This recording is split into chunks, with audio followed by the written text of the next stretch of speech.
Hey guys. तो पिछली video में हमने कवर किया था अल्फ़ा ब्लॉकर तक, और मैंने कहा था कि अगले वीडियो में हम पढ़ेंगे बीटा ब्लॉकर। सो स्टार्ट करते हैं बीटा ब्लॉकर्स। तो बीटा ब्लॉकर्स क्या है? तो मैंने जो, अगर आपने देखिए, किसी ने पिछला लेक्चर नहीं देखा हो तो आप देख लीजिए पिछला लेक्चर, क्योंकि तब जाके आपको ये समझ आएगा। उसमें मैंने डिस्कस करा था कि अल्फ़ा ब्लॉकर का क्या यूज़ है और वो क्या करते हैं। अब हम बात करेंगे बीटा ब्लॉकर क्या होते हैं। बीटा ब्लॉकर ये 3 टाइप के हैं: बीटा 1, बीटा 2, बीटा 3। अब बीटा ब्लॉकर से आप क्या समझते हो? यानी बीटा ब्लॉकर से हम ये समझते हैं कि जो बीटा हमारा रिसेप्टर है, हम उसको ब्लॉक कर देंगे। जो बीटा है उसको, उस रिसेप्टर को हम ब्लॉक कर देंगे, जिससे जो एक्शन हो रहा था, है ना, सिंपैथोमाइमेटिक का, यानी सिंपैथेटिक सिस्टम का जो एक्शन हो रहा था, सिंपैथोमाइमेटिक से अपोजिट एक्शन होगा। तो ये इसका मीन है। अब इसमें क्या है, ISA यानी इंट्रिंसिक सिंपैथोमाइमेटिक एक्टिविटी, यानी इसकी क्या है, इंट्रिंसिक सिंपैथोमाइमेटिक एक्टिविटी होती है। अब इसमें जो इसका क्लासिफिकेशन है ड्रग का, वो स्टार्ट करते हैं। पहला आता है नॉन सेलेक्टिव, यानी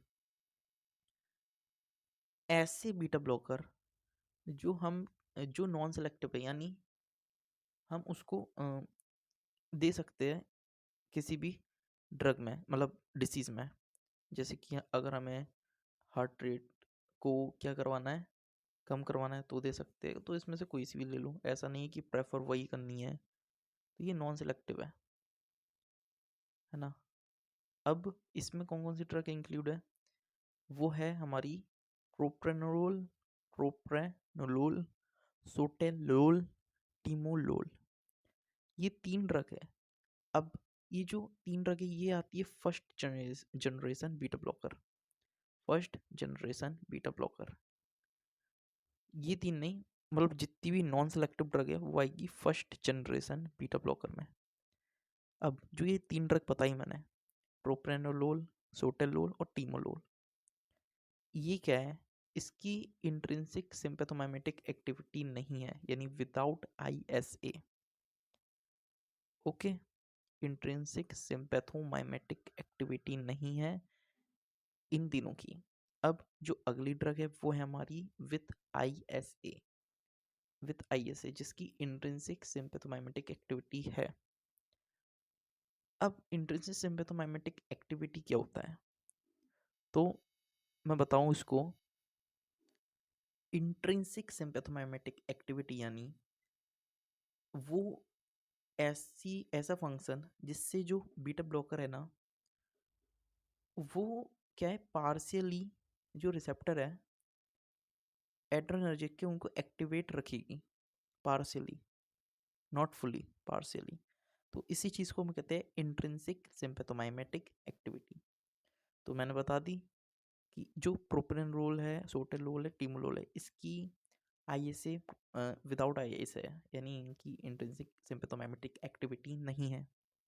अब अगला आता है विथ ISA, यानी जिसकी इंट्रिंसिक सिंपैथोमाइमेटिक एक्टिविटी है। तो उसमें क्या है, पिंडोलोल, पिंडोलोल, पिंडोलोल। अब तीसरा क्या है, with additional alpha blocking activity, यानी ऐसे बीटा ब्लॉकर जिनकी अल्फा ब्लॉकिंग एक्टिविटी भी है। तो उसमें आएगी हमारी लेबिटोलोल, लेबिटालोल और कार्वेडिलोल, लेबिटालोल, कार्वेडिलोल। अब जो देखिए, इसको याद करने की ट्रिक क्या है, अब इसमें कुछ कुछ पॉइंट्स है वो बताता हूँ, लेकिन पहले याद करने की बताता हूँ ट्रिक। तो याद करने की ट्रिक क्या है, वो बताने से पहले मैं, देखिए, इसको आप ऐसे याद करिए, इसको ऐसे याद करेंगे। ट्रिक बता रहा हूँ, अच्छे से सुनना आप, ठीक है। और ट्रिक में लॉजिक मत ढूंढना, कोई ट्रिक होती है लॉजिक नहीं देखा जाता ट्रिक में। तो ट्रिक सुनिए आप। ट्रिक है, जब ट्रिक ये है कि प्रॉपर सोता था जब ISA नहीं बना था, यानी विदाउट ISA प्रॉपर सोता था, प्रॉपर सोता था टाइम से, प्रॉपर सोता था टाइम से। जब ISA बन गया तो पिन कर दिया मैंने कि मैं ISA बन गया हूँ। जब हो गया प्रॉपर कि पिन है अब कि ISA है ना, तब आराम से सोता था। लेकिन लेकिन उसके बाद में बना अल्फ़ा, ठीक है, अल्फ़ा बना और मैं कार से जाता था लैब में अंदर, लैब के अंदर कार से जाता था लैब के अंदर। तो स्टोरी शुरू से सुनिए। जब ISA नहीं था मैं, तो मैं प्रॉपर सोता था टाइम से। जब ISA बनेगा तो मैंने उस चीज़ को पिन कर दिया कि मैं ISA बन गया हूँ। उसके बाद बना मैं अल्फ़ा। अब अल्फ़ा बनेगा तो मैं कार से जाता था लैब के अंदर, कार से जाता था लैब के अंदर, कार से जाता था लैब के अंदर। तो ये 3 है। प्रोप्रेनोलोल टाइम से सोता था प्रॉपर, टाइम से टीमोलोल सोता था सोटालोल, और प्रॉपर प्रोप्रेनोलोल। ISA, ISA में क्या है, पिंडोलोल, पिन कर दिया मैंने, ISA बन गया वो मैंने पिन कर दिया, पिंडोलोल। अल्फा बना, कार से आता था लैब में, कार्बेटिलोल, लैब लेवटालोल, लावेटालोल, कुछ भी कह दो। तो ये हो गए हमारे ड्रग, किसके, नॉन सेलेक्टिव के, ठीक है। अब ये नॉन सेलेक्टिव में हमारे ये पूरी मैंने बता दी ड्रग। अब सुनिए, अब जो प्रोप्रेनोल है ना, इसके कुछ हमारे पॉइंट्स हैं, ठीक है। जैसे कि प्रेफर की जाती है ये माइग्रेन में, माइग्रेन प्रोफिलैक्सिस में, ट्रीमर्स में, वेरिसील ब्लीडिंग में। और अगला पॉइंट इसका, ये डिक्रीज करती है anxiety with short term stressful situation में, ठीक है, ये भी यूज़ है। इसका हाई लिपिड सॉल्युबिलिटी होती है। इसका undergoes extensive first pass metabolism, यानी फर्स्ट पास मेटाबॉलिज्म होता है इसका।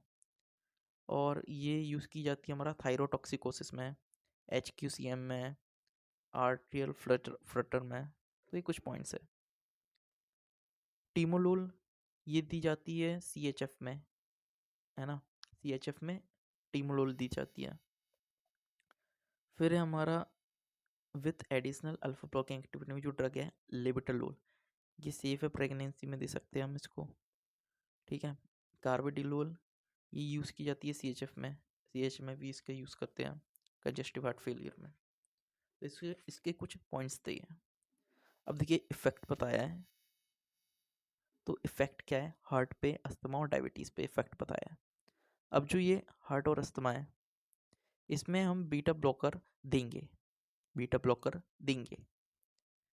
हार्ट पे क्या कॉज करेगा, ये ब्रेडिकार्डिया, यानी जो हार्ट रेट है वो डिक्रीज करेगा, और ब्रोंको स्पास्म करेगा, यानी ब्रोंको कॉन्स्ट्रिक्शन करेगा। अस्थमा के केस में बता रहा हूँ मैं,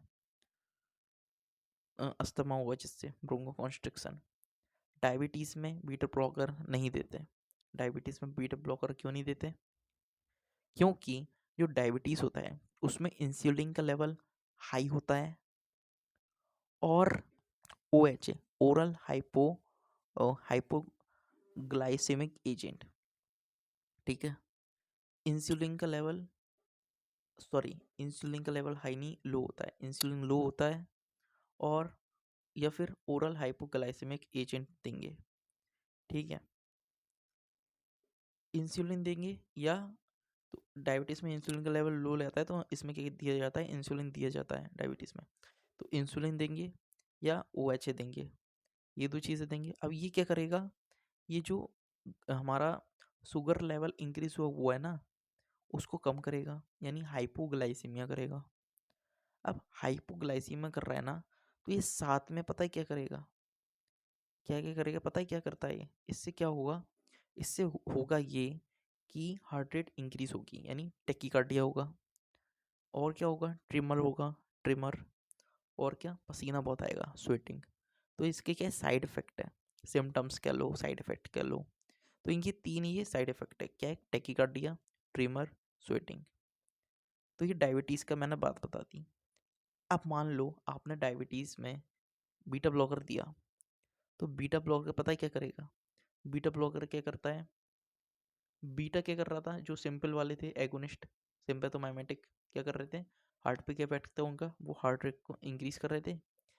ये लाइटिक है, ये क्या करेगी? हार्ट रेट को डिक्रीज करेंगे। अब सुनना, हार्ट रेट डिक्रीज हो रहा है, लेकिन डायबिटीज़ में क्या हो रहा था? हार्ट रेट इंक्रीज हो रहा है, सिम्टम को साइड इफेक्ट टैकीकार्डिया। तो ये बीटा ब्लॉकर क्या करता है डायबिटीज़ में देने पे? जो सिम्टम्स आ रहे हैं ना टैकीकार्डिया, वो उसको कम कर देगा, जिससे छुपा देगा, और ट्रिमर को भी छुपा देगा, मास्क कर देगा, basically mask tachycardia and trimmer. अब इससे क्या होगा कि 2 साइड इफेक्ट तो हमारे कम हो गए, अब बचा क्या? स्वेटिंग। तो जो पेशेंट है ना उसको पसीना पसीना आएगा, जिससे क्या होगा? सिर्फ पसीना आ रहा है, समझ रहे हो? उसने हार्ट को ये जो टैकीकार्डिया हो रहा था वो हटा दिया और ट्रिमर भी हटा दिया। अब सिर्फ पसीना आ रहा है ना, तो इससे पता है क्या हो जाता है? इससे एक नया साइड इफेक्ट आ जाता है, जिससे क्या होता है? पेशेंट कोमा में भी जा सकता है और इवन डेथ भी हो सकती है। तो इसलिए रिस्की है बीटा ब्लॉकर को देना डायबिटीज़ में, डायबिटीज़ पेशेंट को देना। इसलिए हम बीटा ब्लॉकर को डायबिटीज़ पेशेंट में नहीं देते हैं। तो ये एक पॉइंट है इंपॉर्टेंट, याद रखना आप। अब आता है हमारा एक और चीज़ है, COPD. COPD congestive obstructive pulmonary disease, okay. और दूसरा है वेरिएंट एंजाइना, इसमें भी बीटा ब्लॉकर नहीं देंगे, इसमें भी बीटा ब्लॉकर नहीं देना है, ओके। तो ये चीज़ थी बीटा ब्लॉकर के बारे में। अब क्या क्या कॉज करता है बीटा ब्लॉकर, वो लिखा है इसमें। हाइपोटेंशन करेगा कॉज, डिजीनेस, एस्टिमेटिस, fatigue, hypothyroidism, sexual dysfunction, visual disturbance, hallucination, nightmares. तो ये इसके साइड इफेक्ट है, देख लेना। तो क्या है ये? इसके अदर साइड इफेक्ट थे, ओके।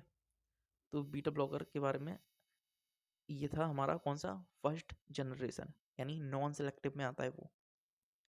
अब हम पढ़ेंगे सेकेंड कैटेगरी, जो कि है सेकेंड जनरेशन बीटा ब्लॉकर।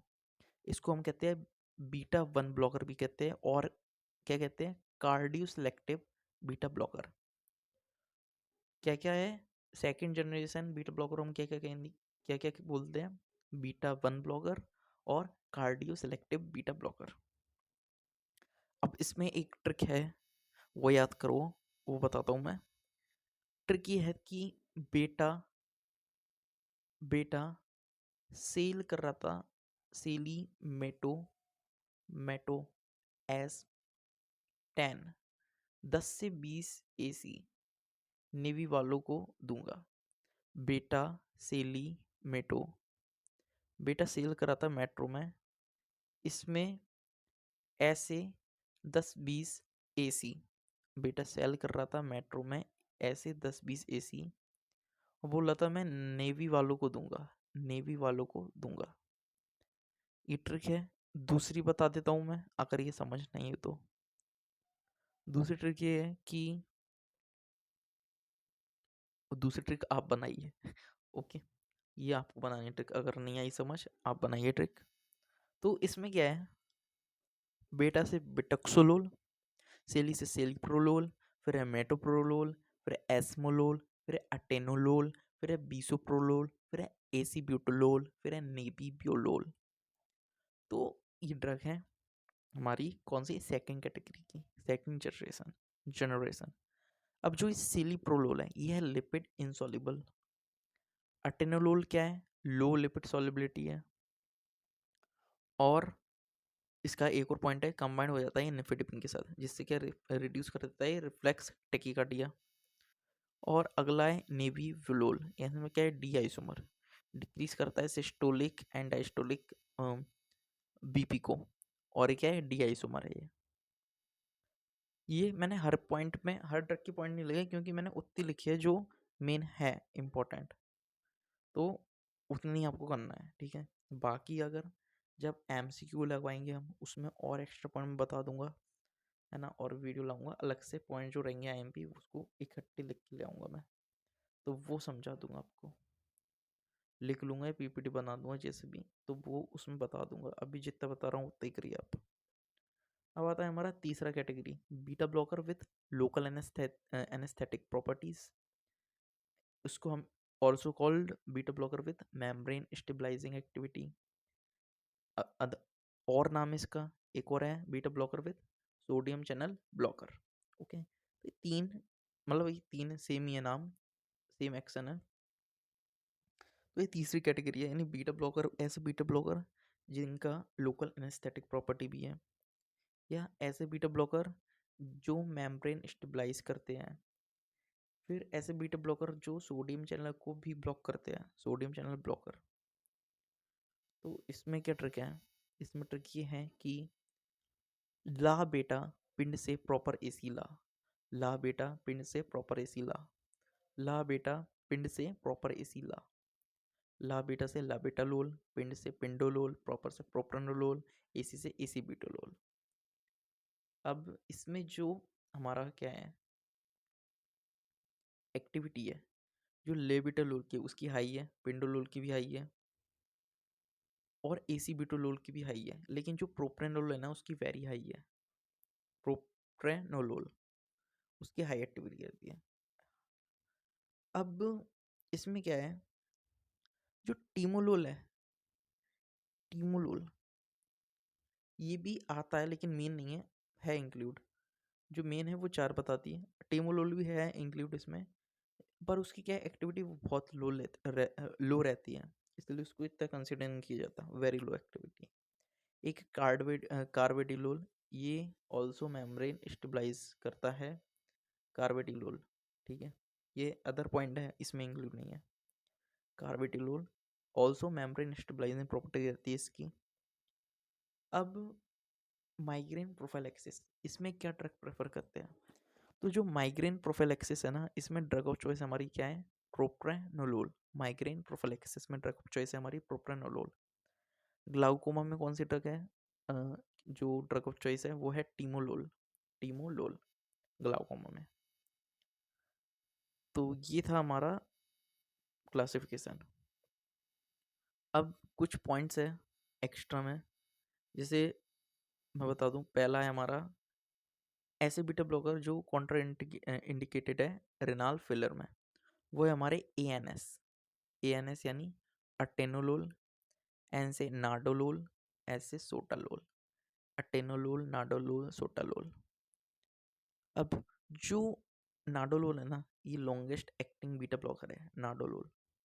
नाडोलोल क्या है, लॉन्गेस्ट एक्टिंग बीटा ब्लॉकर। जो अटेनोलोल है ना, primary eliminated unchanged by renal excretion, यानी ये है, ये रेनाल रेनाल के थ्रू एक्सक्रीट हो जाता है without change their form, primarily eliminated unchanged by renal excretion. तो ये है, एक और नोट में लिख सकते हो आप। फिर अगला नोट क्या है हमारा, जो बीटा ब्लॉकर है ना, ये इनफेक्टिव होते हैं ट्रिमर में, इंटेंसन ट्रिमर में, एंड पार्सिंग रेस्ट ट्रिमर यानी पार्किंसन ट्रिमर में, ये इनफेक्टिव है बीटा ब्लॉकर। तो ये होता है हमारा ख़त्म। और भी कुछ पॉइंट्स है पर वो इतने इम्पोर्टेंट नहीं है, और कुछ रहेंगे तो मैं उसको बता दूंगा, बाद में डिस्कस कर दूंगा। तो इसी के साथ हमारा होता है ख़त्म सिंपैथो सिंपैथेटिक सिस्टम, पूरा सिंपैथेटिक सिस्टम है, दोनों सिंपैथोमाइमेटिक भी, सिंपैथोलाइटिक भी।